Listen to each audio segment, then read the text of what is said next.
2021 के दौरान एक शोर हर जगह सुनाई दिया है हमें, और वो शोर था महंगाई महंगाई हाईवे महंगाई।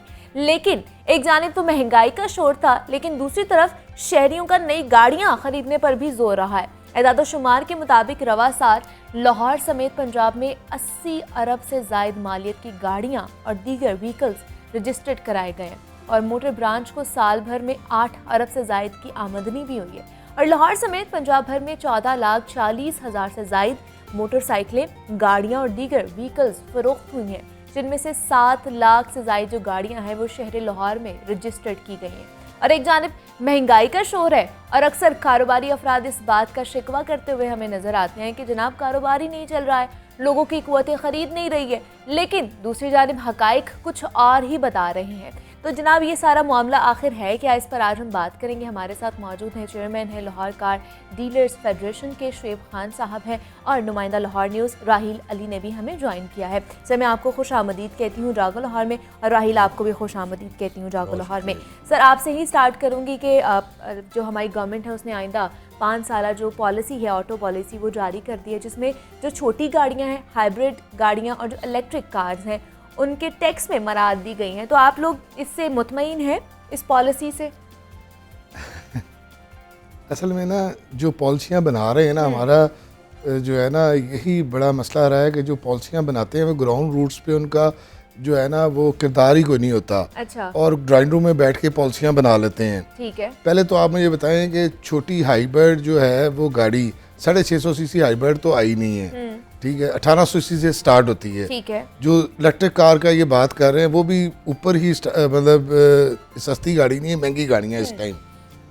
तो ये जो पॉलिसियाँ बना रहे हैं ना, इनको ना डिमांड्स का पता है, ना ग्राउंड राइटी का पता है कि किस तरह क्या राइटी है। एक परचेज़र हमने ये फोकस करना होता है। एक परचेज़र है वो 25 लाख का, 30 लाख का, हमने जब आता है कस्टमर हम पूछते हैं कि आपका बजट क्या है, ठीक है, तो वो बताता है जी हमारा बजट 20 लाख है या 15 लाख है। हम सोच में पड़ जाते हैं कि 15 लाख में हम इसको कौन सी गाड़ी दें जो वो लाहौर में भी चलाया, लाहौर से बाहर भी जा सके।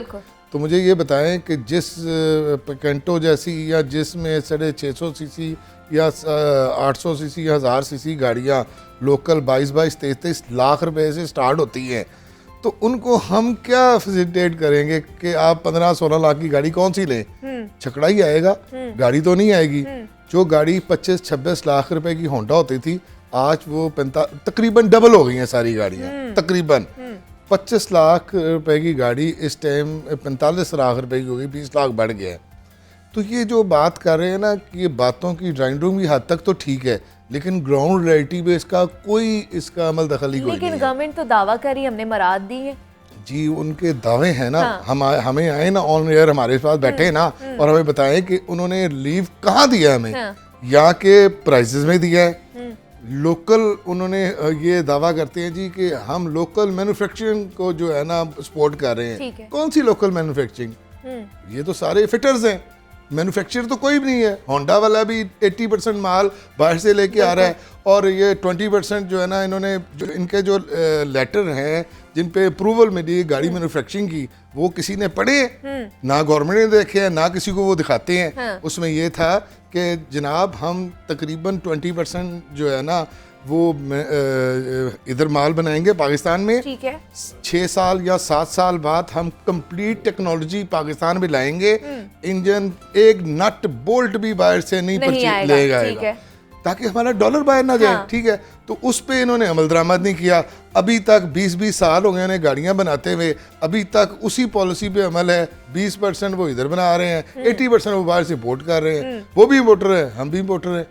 हमें बदनाम किया जा रहा है। उनको जनाब मराद दे के, और अच्छा। कोई 12-13 लोग ऐसे हैं जो गवर्नमेंट में हैं जो बेनिफिट उठा रहे हैं, हमें उनके पास ही भेज देते हैं। मिसाल के तौर पर रज़ाक दाऊद साहब या इस तरह के जो हैं जो इन्हीं से बेनिफिट उठा रहे हैं, तो उन्होंने हमें क्या रिलीफ देना है।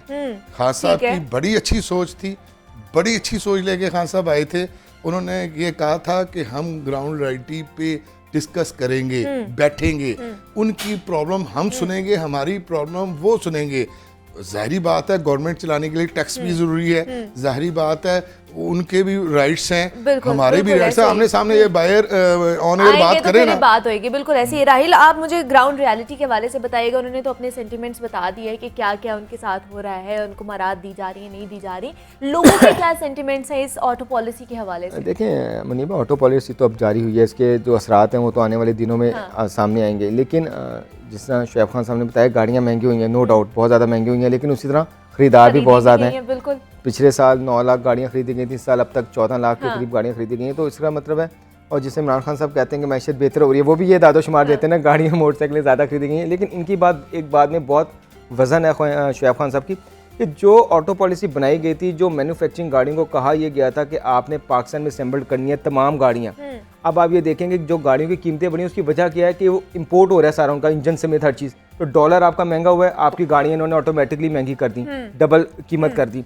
उसकी बाद आपकी जब ये इंडस्ट्री बढ़ी है, आपने देखे ना 50% गाड़ियाँ ज़्यादा खरीदी गई हैं, तो जब माल आपने खरीदना है बाहर से, डॉलर बाहर ही जाएगा, तो जाहिर आपके पास जो ज़र मुबादला है वो भी कम होना शुरू हो जाएगा, डॉलर मार्केट से गायब होना शुरू हो जाएगा।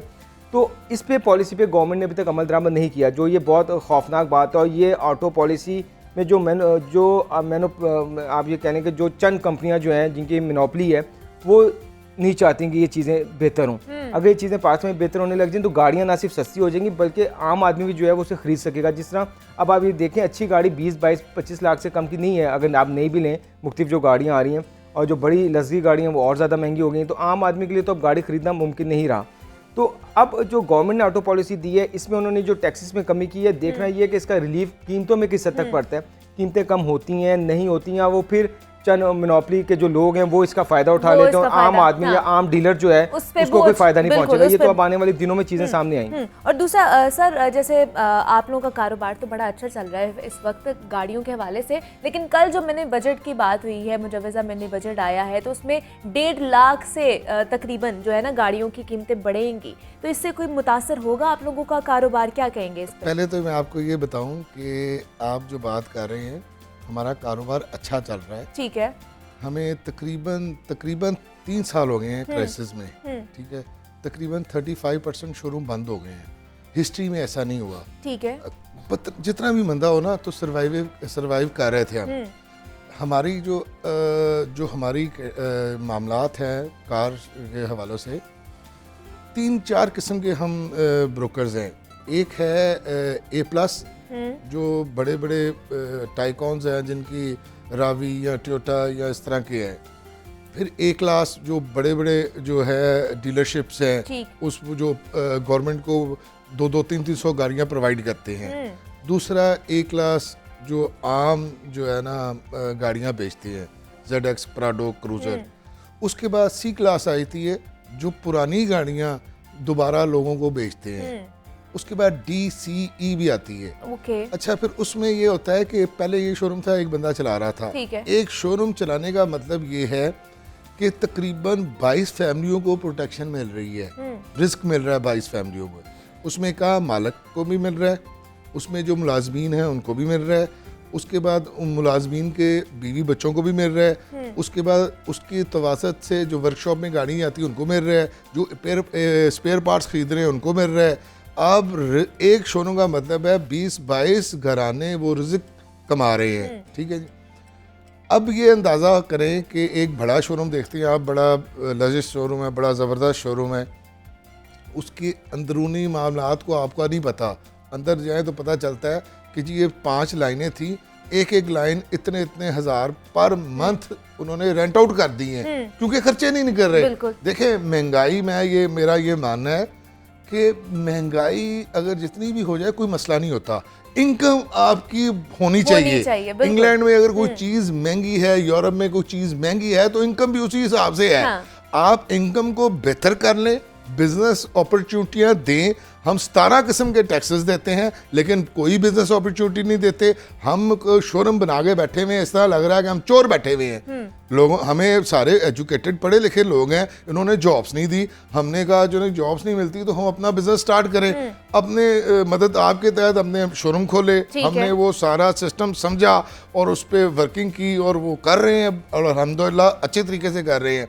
अब ये मामला हो गया है कि हमारा परचेजर डिस्टर्ब है। जब हमारा सबसे बेहतरीन उस्ताद हमारा परचेजर है जो गाड़ी लेने आता है, वो कहता है खान साहब वो गाड़ी कितने की है, मैं कहता हूँ जी वो 20 लाख की। कहता है यार ये पहले तो 12 लाख की थी या 13 लाख की थी। मुझे पास जवाब नहीं होता, उसको क्या दूं मैं जवाब? बिल्कुल, बिल्कुल। कि भाई ये गवर्नमेंट ने इतने टैक्सेस लगा दिए हैं, इतना कि हमें वो कर दिया है एग्जैक्टली कि आवाम परेशान होकर परेशान रहेगी।